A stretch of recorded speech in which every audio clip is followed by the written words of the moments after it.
Hello and welcome back once again to Movie Reviews. So, last movie of today, before I go out and see some more today or tomorrow, I'm not sure which.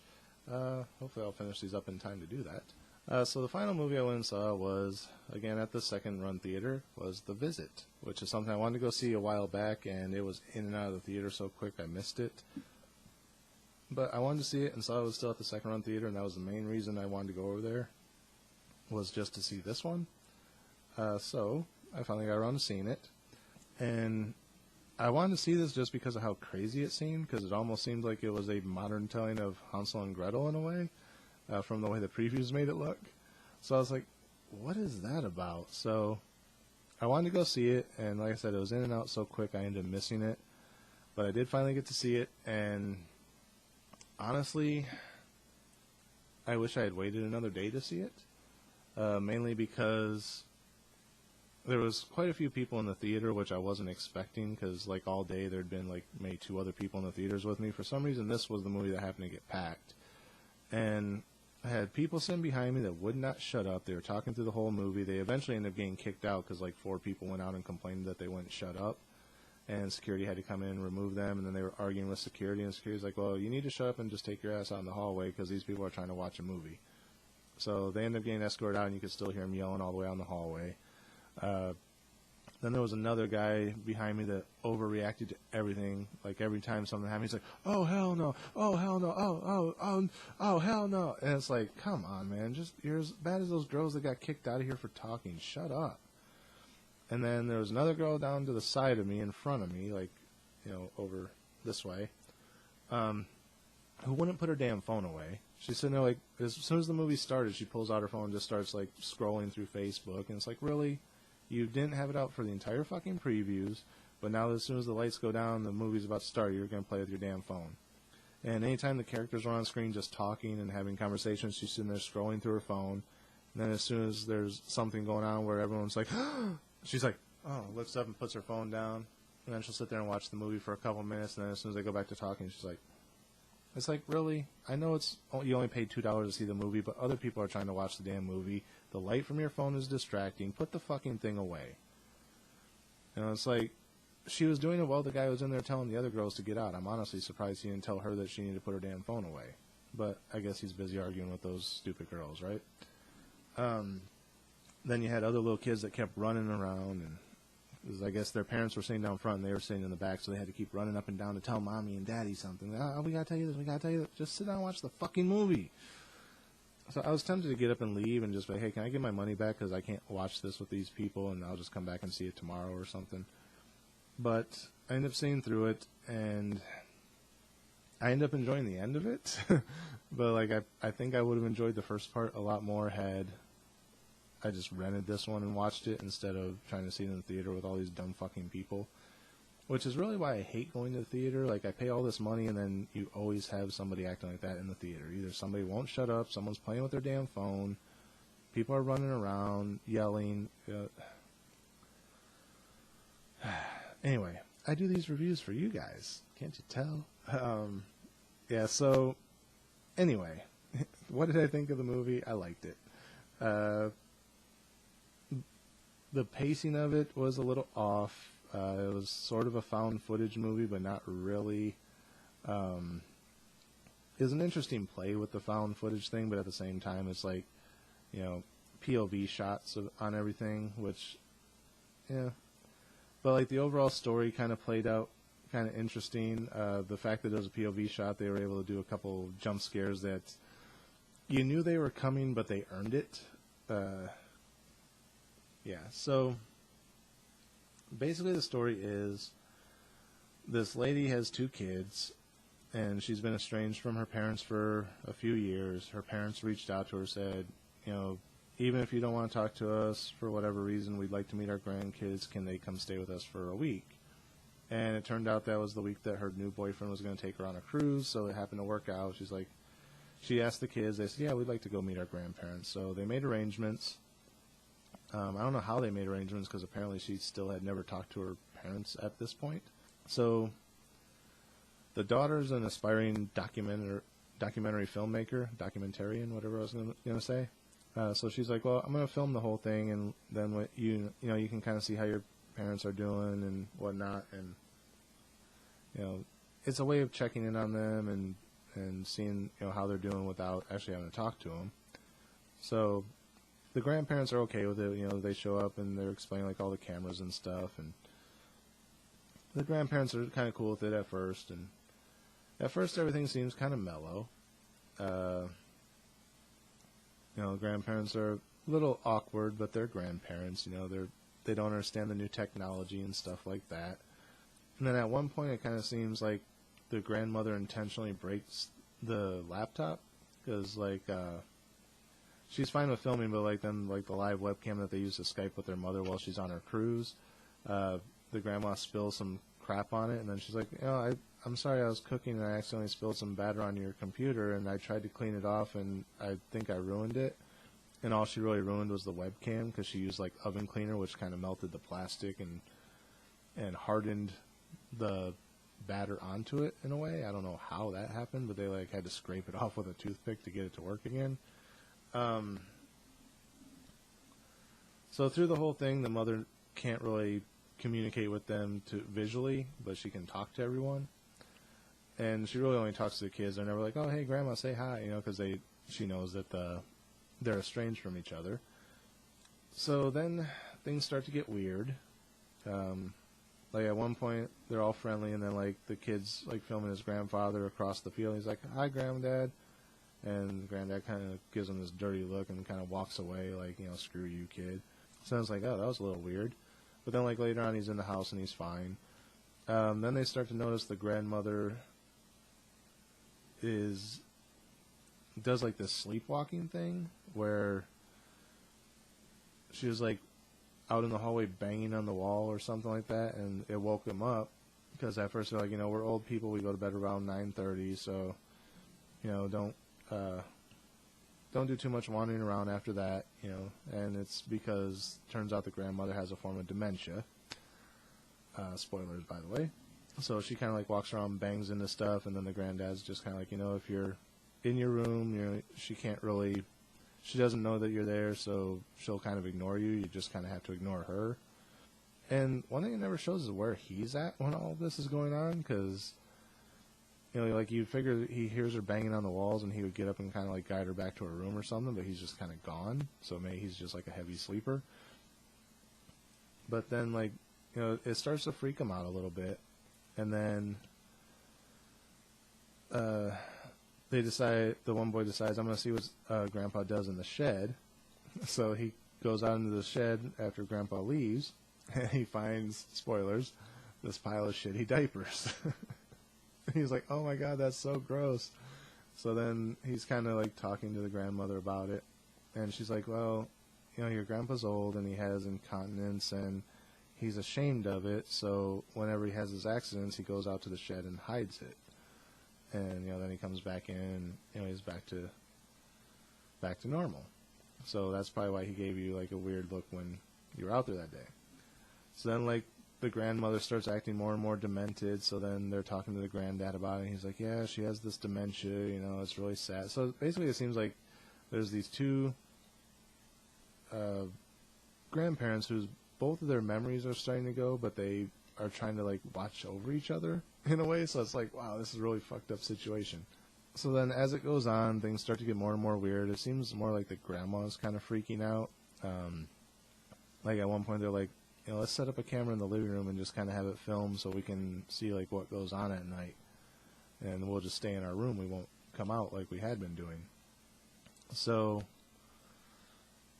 they set up the camera, and the grandma finds it. And she stands outside their door with a knife for a while, which kind of freaks them out when they look at the footage the next day. And then she goes and puts the camera back and acts like nothing happened.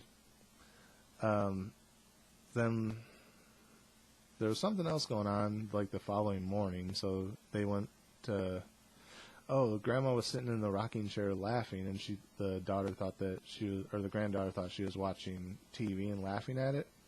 But then as she walks in the room, she's just kind of sitting in a rocking chair laughing at the wall. So then she goes over to talk to her, and she starts freaking out. So then she goes out to the barn to tell Grandpa, hey, Grandma's acting a little weird. You might want to check on her.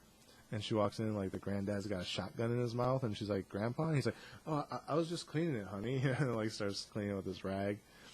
And, yeah, so she's like, Grandma, I don't think is feeling well. You might want to check on her.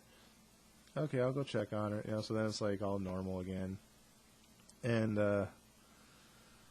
so then a few people come by the house while they're out taking walks. And, you know, it's like, oh, we just want to check in on them. You know, they volunteer down at the hospital, you know, and stuff. And we hadn't seen them in a while. We just want to make sure they were okay. And this one lady comes by, and they're not there. And then she comes back another time, and they see her outside the window, and she's, like, visibly upset and, like, arguing with them. I'm like, well, what's going on there? And they're like, oh, I don't know. So then they're out looking at something else, and then they're like, did you ever see her leave? So that's kind of like, no, they didn't actually show her leaving. So they make it through the entire week. Each day the grandparents are getting a little more weird, little more weird, little more weird. And it's getting close to, it's like they're staying until Saturday. It ends up being Friday. Their mother just got back from the cruise, and she's back home. So they call her on Skype, and they're like, Ma, you got to come up and get us now. You know, there's something wrong with Grandma and Grandpa. They're starting to weird us out a little bit. You need to come up here.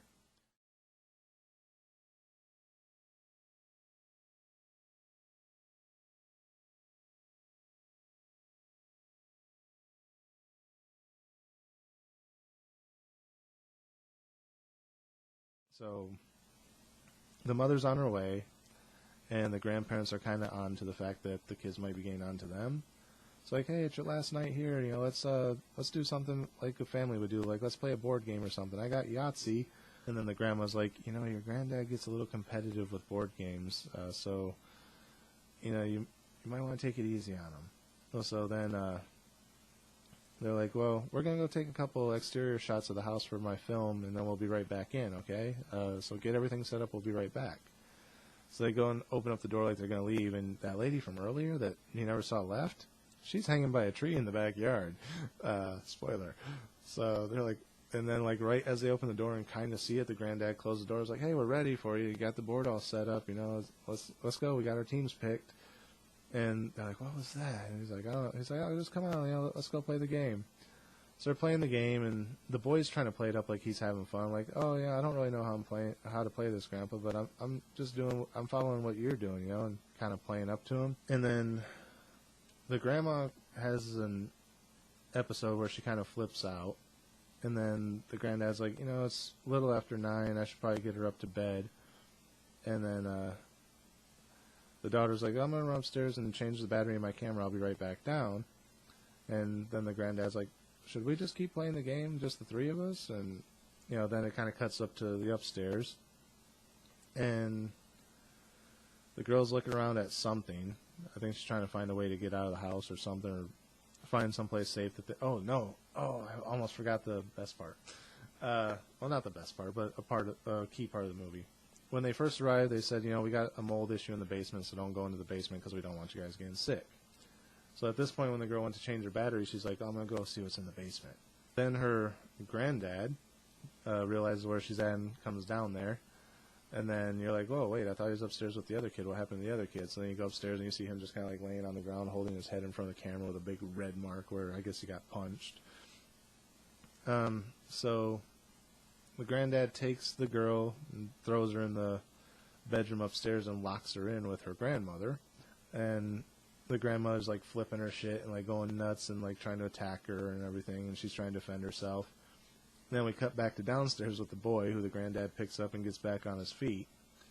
And earlier in the movie, the boy had told this story about when he used to play like pee-wee football, and he was supposed to tackle this kid, and he just kind of froze and stood there and couldn't do anything. And like his coach was like, you know, it happens. It's a common thing. You know, you're not the first person to ever do it. And so as he's standing there confronted with his grandfather, he's kind of frozen again. So, oh, and the other thing is the boy has an issue with germs. Like he's constantly like wiping things off with tissues and everything. So the granddad is standing there talking to him, and the boy's just like frozen.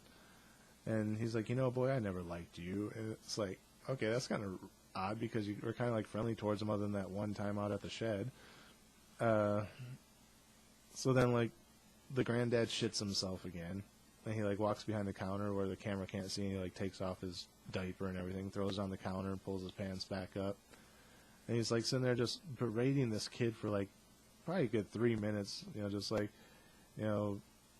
saying all kinds of nasty stuff to him. I can't even remember what all he said. And he stops for a second and goes, "Hey, you got an issue with germs too, don't you?" And he picks up the diaper off the counter and just like smashes this diarrhea diaper right in the kid's face. And it's like, oh God, no, no, no. Like everyone in the theater was like, oh my God, no. And then it cuts back to upstairs where the grandma's freaking out on the girl. And there was something with the girl didn't like to look at herself in the mirror or something. I don't know what that was all about. But then like she's looking in the mirror and the grandma kind of like grabs her, like smashes her face in the mirror. And so then she's able to grab like a broken shard of the mirror and turns around, like stabs the grandmother to death. And then she goes back downstairs to try and help her brother, and she like attacks the grandpa. And the grandpa like turns around and throws her against the wall. And that's when little kid snaps his fucking shit, and he just tackles this old man repeatedly into the counter. Like he's yelling all this weird shit as he's doing it. He's like, just tackle, go for the. He's like, wrap your arms around the waist and go. Like all this stuff. And he's just like yelling all these random things. I guess his coach or his dad or somebody told him about tackling people in Pee Wee football. So he's just like screaming it like a madman. And then like the grandpa falls down on the floor. And the kid pulls the refrigerator door open and just like starts slamming it on this old man's head repeatedly, just yelling all this crazy shit. Then he like looks at the camera. He's like, ah! And just like flipping out. And like the girl's like grabs him and he's like, it's okay, let's go outside, let's go. And she stops and grabs both of her cameras, and she's not like holding them filming, she's just kind of like carrying them. I guess in case the grandpa's still alive, he doesn't get a hold of proof and they can't prove anything that he's done. Even though I think at that point he was actually dead. So many times that damn refrigerator door got slammed on his head. So they end up running outside and it starts raining, and then you see off in the distance these lights coming up, and yep, it's the police car. So had the police gotten there like maybe 20 minutes sooner, it would have been fine. But because of the time that they arrived, had these kids not fought back, they both would have been dead by the time they got there, and the people probably would have been gone or killed themselves or killed the cops too when they got, who knows. But the kids show up, or the cops show up, get the kids, the mother's there, and they get in, and they kind of go back home. And then the mother's like, because the grandparents aren't around anymore, and I told you to ask them, like what happened between us all those years ago, and now you can't, I guess I'll tell you. So it does actually pay off with the ending, because through the whole thing they're like, well, what happened between the parents and the mother? What happened between the parents and the mother? And like they don't say. So then it's like, well, are they just going to leave it obligatory and like not say anything? And then it cuts back, and it's like, okay, here's what happened. It's like, oh, okay, so we get the payoff of what happened. And she's like, honestly, they reached out to me a couple times before this time, and I was just the stubborn one and never wanted to talk to them up until I let you guys go see them. So it was kind of my fault when we could have erased all this a long time ago, and now I don't really have the chance. And then it cuts to another point where the brother's talking to the camera, and oh yeah, the brother's a rapper, by the way. So like through the whole thing, he's like doing these little rap songs.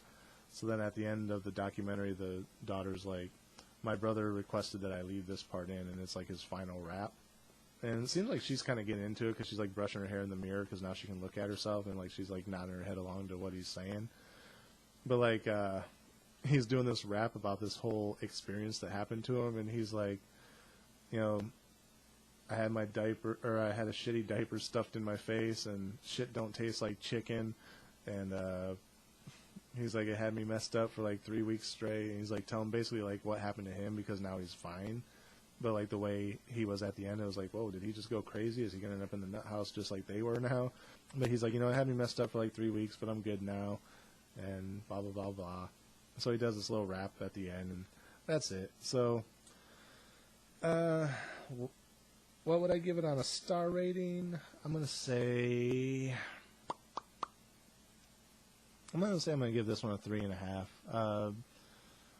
Like I said, I probably would have enjoyed it more had it not been for the stupid ass audience I was watching it with.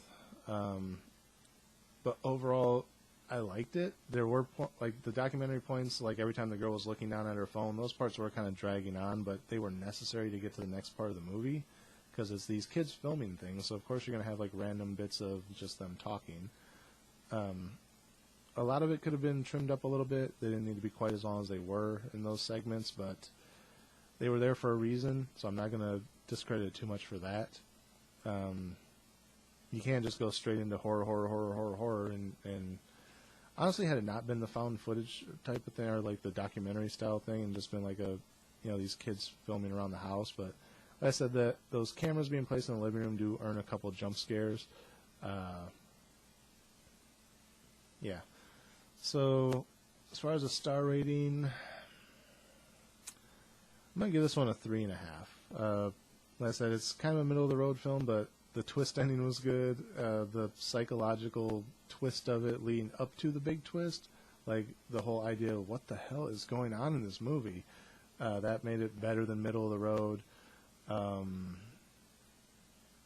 The twist ending was good. Yeah, this is definitely him getting back to his earlier work of the twist endings, like with The Sixth Sense and some of his other earlier works that I can't think of the names of right now. Basically everything before Signs, because after Signs everything went to shit. But this is him getting back to the roots of misdirecting. Like, here's some creepy shit going on, and right when you think you know what's going on, here's another little twist. And, oh yeah, remember that thing I talked about briefly earlier that you completely forgot about? It totally plays into this. And, yeah, it's him getting back to the way he used to do things, and I enjoyed that. It's nice. It's a fun, if you like spooky suspense type of things and twist endings that are actually good, you'll enjoy this. This is like early M. Night Shyamalan work. So, yeah, I'm going to give it like a 3.5. I said, had I watched it on my own without all the people in the theater, it'd probably be closer to a 4. But those interview segments in the documentary film style, found footage type of thing, did kind of linger on a bit, so it loses a little bit for that. So yeah, I'm going to do a 3.5 on this one, just above middle of the road. It's a fun watch. I do recommend it if you like M. Night Shyamalan, so go check it out. It could be in a second-run theater near you, or it'll probably be on DVD or Redbox fairly soon, so go check it out. And that is it for this episode. Again, remember to like, comment, rate, subscribe, share, all that fun stuff. Again, thank you for watching. I gotta figure out if I'm gonna go see some more movies right now, because I'm running close to the time that I need to be there, or I might just wait and do them tomorrow. So you will have more movie reviews coming up. So until then, again, thanks for watching, and until next time, we'll see you at the movies.